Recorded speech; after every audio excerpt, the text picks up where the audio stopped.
June 26, 1971, when the New York versus United States case was argued.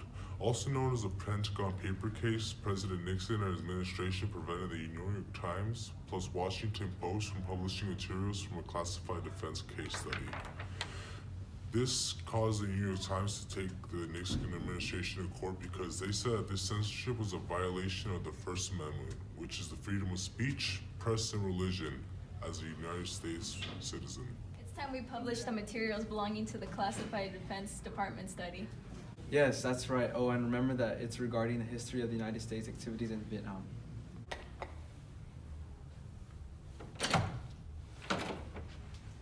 What's going on? Publishing our newspaper. No, you're not. We're going to prevent that from happening. As they keep arguing, they came to the conclusion that this needed to go to court. They knew that the judge needed to submit his verdict in court, which is the finding of a jury on the matter submitted to trial. As the days passed by, they both received a subpoena, a right ordering someone to attend a court.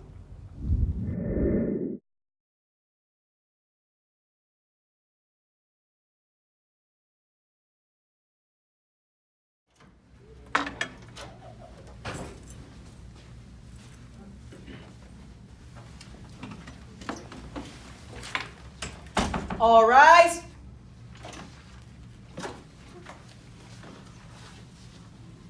So this is the New York versus United States case. Now, I see here that the Nixon administration is preventing the New York Times and the Washington Post papers from being published. Now, why did you, sir, want to prevent the papers from publishing? Because after obtaining the federal court injunction forcing the New York Times to cease publication, they would still publish their papers even after posting 3 articles that were inappropriate. Oh, an injunction is in a warning or order. On the third day of the case trial, the judge had an interrogatory, a written question asked by the opposite side of whom must answer truly.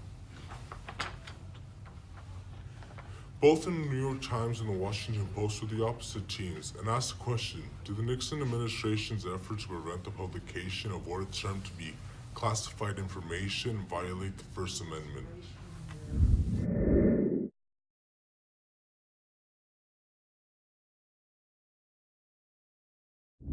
Now, to answer your question, according to the oral arguments, when lawyers summarize their positions, the court holds that the Nixon effort to prevent the publication of what it termed classified info did violate the First Amendment.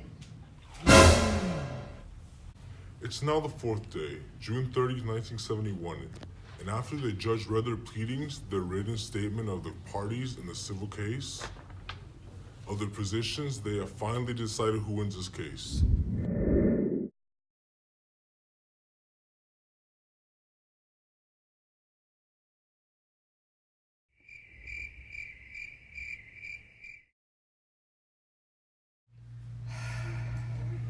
As we know, the Nixon administration were the plaintiffs, the ones who filed the complaints, and the same ones that lost this case. After 4 days of patience. What? That's not fair. They're the ones that published the inappropriate papers. You have no evidence of that, or do you? Yeah, that's what I thought. Now, according to the dockets, a written list of all important acts done in court, yours is by far the most important. As finalized, congratulations to both the New York Times and the Washington Post for winning this 4-day case. And the last one I'll ever have to do, because I'm out of here.